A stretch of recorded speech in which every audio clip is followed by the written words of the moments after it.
I see Judge Paul Manafort's been let out of jail because of this coronavirus silliness. I don't believe anyone should be let out of jail for that. I just don't understand what's happening there, but that's another matter. But the fact is, he's been let out of jail like a lot of other convicted criminals have been. Manafort should not have to go back to jail. If I were the president, I would make sure that happen. He gets the pardon or a commutation of his sentence.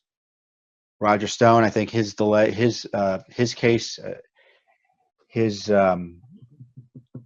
incarceration has been delayed because of the coronavirus as well.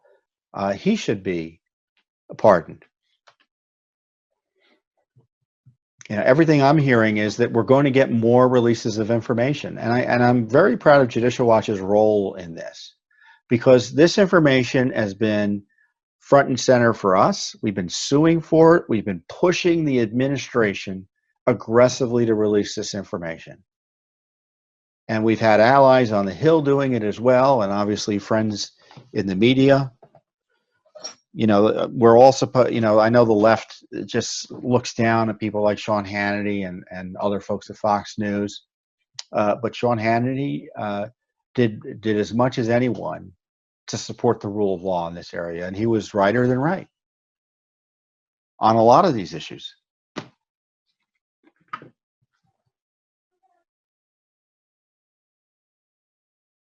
But we have got pending litigation on all of the issues that we're talking about. And some of the litigation that we sued for initially, we couldn't get anywhere. We had to end the cases.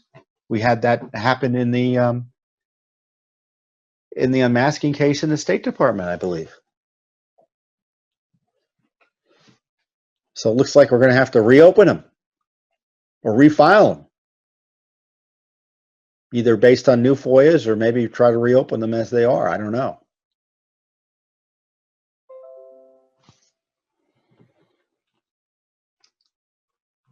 But I want to go back.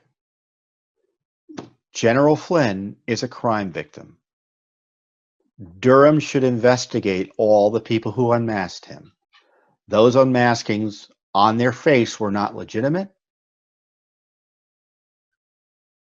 And we need to know more.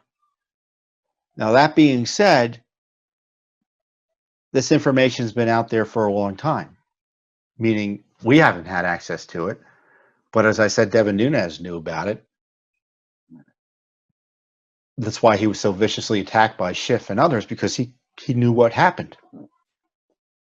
They're trying to take him off the table, remove his piece from the table, and they were not successful.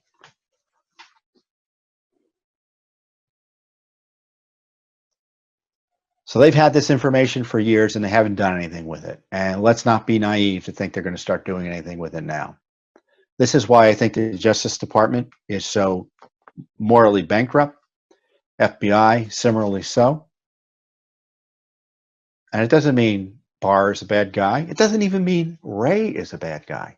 It just means institutionally, those agencies have been so corrupted that their infrastructure is so rotten, they can't be expected to do the heavy lifting in prosecutions like this. This is why the president should appoint, in my view, and I could be wrong here, I'm happy to debate it, be persuaded otherwise, a special counsel that directly reports to him and not to the Justice Department.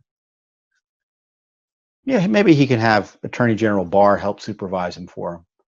But the fact is, the president should be running the investigation, because Justice Department right now is being asked to investigate itself on these FISA-gate abuses. You're going to have other FBI officials or Justice Department officials interview current Justice Department officials.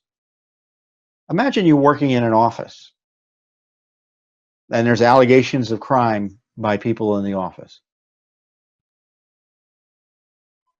Should the decisions on prosecutions be made by their colleagues? Of course not. Of course not. But that's what's happening now. So to have a special counsel with law enforcement separate and apart from the FBI doing the investigation.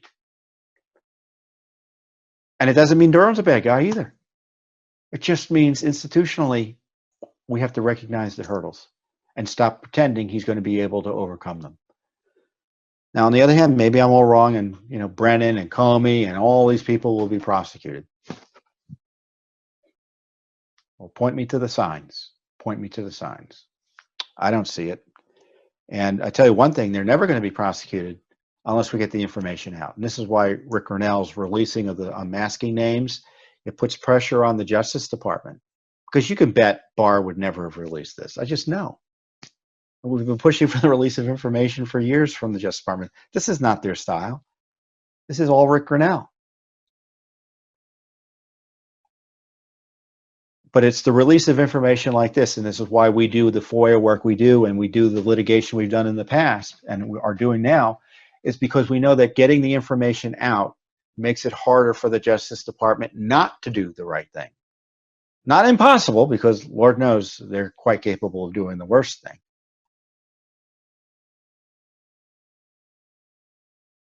It may not be sufficient, but it certainly is part of the necessary component of getting full accountability. Thanks for tuning in. Be sure to subscribe to our YouTube channel to catch all the latest news from Judicial Watch.